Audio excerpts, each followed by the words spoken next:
ஆனா வந்து அஜித்தும் அப்படித்தான். அந்த அளவுக்கு அவரும் வந்து தன்னோட ரசிகர்கள வந்து அ ஒரு கணிசமான ரசிகர்கள் வச்சுட்டு இருந்தாரு. ஆனா வந்து அவரு வந்து ரஜினிக்கு வந்து ஈடா நான் ஈக்குவல் அப்படிங்கிறனால எந்த இடத்துலயும் சொன்னது கிடையாது. அவர் சூப்பர் ஸ்டார் தான் அப்படின்னு சொல்லிட்டு அவரு தன்னோட தனிமை பாணியில ஒரு தயக்கம் இல்லாம போயிட்டு இருக்காரு. யாருக்கும் இடைஞ்சல் பண்றதில்ல. ஆனா அதே சமயத்துல அவங்களுக்கும் ஒரு ரசிகர் பட்டாளம் இருக்கு. இப்போ வந்து களத்துல நிக்கிறது யாருன்னு பார்த்தா அரசியல் களத்துல இவர் மட்டும் தான் நிக்கிறாரு. ஆனா வந்து ரஜினியும், அஜித் ரசிகர்கள் எல்லாம் வந்து ஒரே பாதையில போறாங்க அப்படிங்கிறது வந்து இப்ப இருக்கிற அந்த சமூக வலைதளங்கள் இருக்கிற பேசிக்கிறத பார்த்தா அதான் தெரியுது. இதனுடைய தாக்கம் வந்து விஜய்க்கு அரசியல்ல வருங்காலத்துல வந்து மிகப்பெரிய தாக்கத்த உருவாக்கும் ஒரு சைடுல.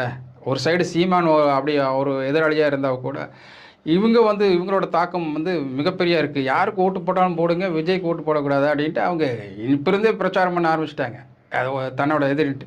ஆனா ரஜினிய வந்து கிட்டத்தட்ட இன்னொரு உதாரணம் சொல்லப்போனா சமகாலத்துல நடந்தது.